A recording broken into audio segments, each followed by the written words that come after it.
Lights, camera. Erland Casteve has always been my best friend since 6 years ago, which was when we met. Lucky for both of us, we live in the same building, on the same floor even. My family is 8A and his is 8F, which makes it easy to know if he's home, because I can check for his bedroom light from my kitchen window. I knocked on Erland's door and one of his sisters answered. Alma, I think. I always had trouble telling his sisters apart because they were triplets and they looked alike. Not identical, that's what Erland told me, although they looked identical enough to me. Alma, Rosa, and Ainir.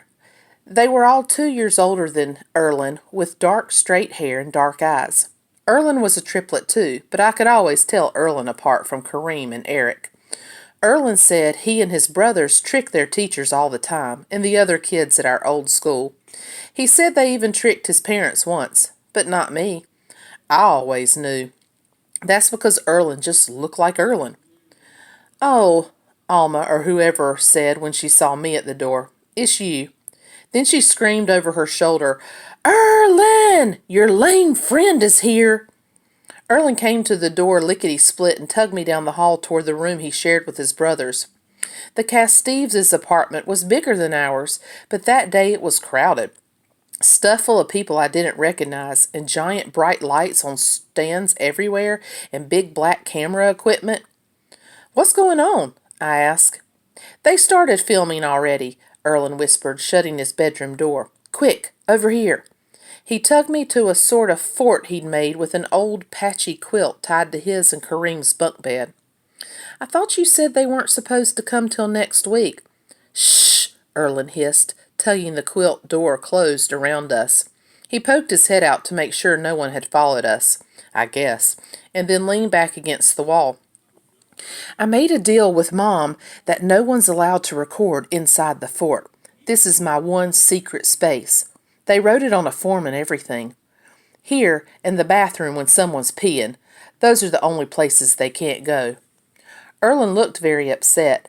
I could tell because his eyes were bugged out huge, which is exactly how they were all the other times he was upset, like when he lost the finals of the regional chess championships last year. I wanted to feel bad for him, but actually I thought the whole TV thing was kind of cool.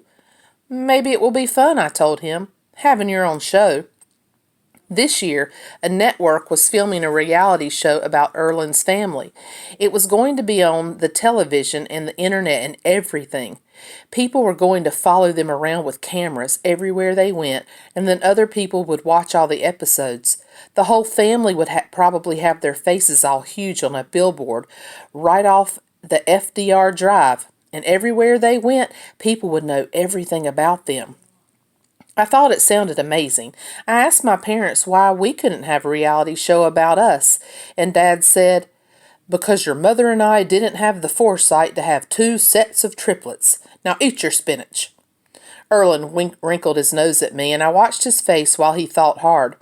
Sometimes people at school, well, my old school, Mountford, thought me and Erland were related because we were both Asian and because we spent so much time together. Once, some kid at lunch even asked if we were twins, which made Erland snort milk up his nose. And I laughed so hard I got a stomach ache because Erland's brother Eric was sitting right across from us. But anyway, we're not. Related, I mean. Erland's family is Kazakh, from Kazakhstan, and I'm half Korean, half Swiss, so we're not even from the same sort of place. But sometimes people have trouble figuring that stuff out.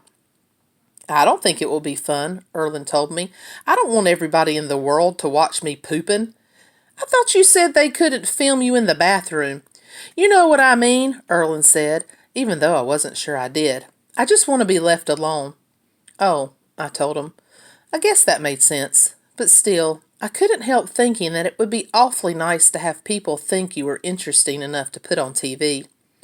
We spent the morning hanging out in Erland's quilt fort, playing board games. Erland's favorite game is chess. He's really good at it. He has trophies and everything. But he knows I don't like that one, so he doesn't try to make me play it anymore. Instead, we play Operation and Chutes and Ladders, and sometimes Monopoly or cards. Erland's sister Rosa made fun of us one time. I think it was Rosa, and asked how come we only ever played little kid games. But Erlen just told her to shut up, that she was being a snob. Then he decided he was going to teach me poker, which I sort of liked. It's going to be weird at school this year without you there, Erlen said. I was deciding which cards from my hand to trade in. We were playing poker for seashells, and Erlen had more shells than me, but not a lot more. It's going to stink, I bet. Yeah, I said, but it was hard to feel bad for Erlen when I was feeling so bad for me. He'd still have his brothers and his sisters too, plus all our other friends, and once his show was on TV, everyone in the world practically would know who he was and love him and think he was cool, and I wasn't going to know anybody at my new school. I bet. It's not like Albie's going to Turkey, came a voice from outside the fort. Alma, maybe. He lives right down the hall. Ainer! Erlen screeched, pulling back the quilt. So I guess it was Ainer. What are you doing? Get out of here! Ainer did not get out of there. She kept standing in the doorway with her hands on her hips. Behind her in the living room, there were 2 cameramen and a lady with a clipboard shouting, Mom says it's time for you to do your pre-interview. I'm supposed to come get you. I'm not doing it. You have to, Ainer told him. Mom and Dad said. And, her eyes lit up a little bit, they want to put makeup on you. Erlen hollered so loudly at that my ears almost fell off. It was so loud that I couldn't really hear the words he was saying, but I'd bet probably it was something about not wanting to wear makeup. I took my hands off my ears just in time to hear Ainer saying, I don't care if you want to look like a washed-out ghost on national TV, but you have to do the interview, Mom and Dad said. And then she stormed out of the room and left the door wide open. Come on, I told Erlen when she was gone. He looked upset again, and I didn't like when he was upset. He was my best friend, so it was my job to make him happy. I'll go with you.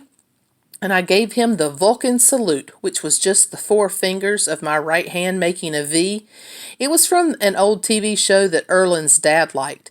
He tried to make us watch a couple of times, and me and Erlen didn't really get it, but we liked the pointy ear stuff and the Vulcan salute.